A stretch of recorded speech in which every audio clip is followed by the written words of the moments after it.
اور اب کچھ خبریں کھیل کے میدان سے۔ پاکستان نے ایشین چیمپئن شپ 2024 کے مقابلوں میں ایک گولڈ اور 2 برونز میڈل حاصل کر لیے۔ ابوظہبی میں ہونے والی ایشین چیمپئن شپ میں پاکستان کی 5 رکنی ٹیم نے بہترین کارکردگی کا مظاہرہ کرتے ہوئے 1 سونے اور 2 کانسی کے تمغے اپنے نام کیے۔ انڈر 18 کے 2 کلاسک ایونٹ میں محمد یوسف علی اور عمر یاسین نے فائنل میں قزاقستان کو شکست دے کر پاکستان کے لیے گولڈ میڈل جیتا۔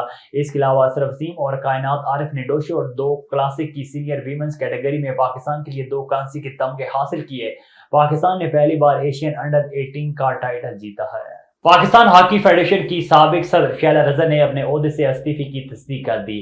نجی ٹی وی سے گفتگو میں شیلا رضا نے استعفے کی تصدیق کرتے ہوئے 27 اپریل 2024 کو ہی بطور صدارتی ایچ ایف استعفیٰ دے دیا تھا۔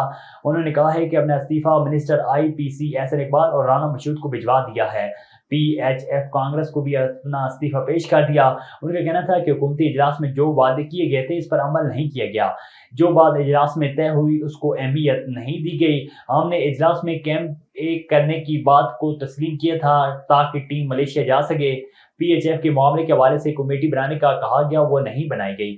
شیلا رضا نے مزید کہا کہ حیدر حسنین کو بطور سیکرٹری کام کرنے کا کہا گیا لیکن اس پر عمل نہیں کروا سکے۔ آئرلینڈ اور انگلینڈ سے T20 سیریز کھیلنے کے لیے قومی کرکٹ ٹیم آئرلینڈ روانہ ہو گئی۔ قومی کرکٹ ٹیم غیر ملکی دورے کے لیے نیشنل کرکٹ اکیڈمی سے علامہ انٹرنیشنل ایئرپورٹ پہنچی، جہاں پر قومی کرکٹر براہ راست دبئی آئرلینڈ پہنچیں گے۔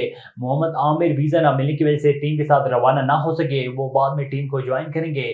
لاہور ایئرپورٹ پر وی آئی پی لاؤنج میں قائم مقام گورنر محمد احمد خان نے قومی کرکٹ ٹیم سے ملاقات کی اور کھلاڑیوں کو الوداع کیا۔ محمد احمد خان نے T20 سیریز کے لیے نیک خواہشات کا اظہار بھی کیا۔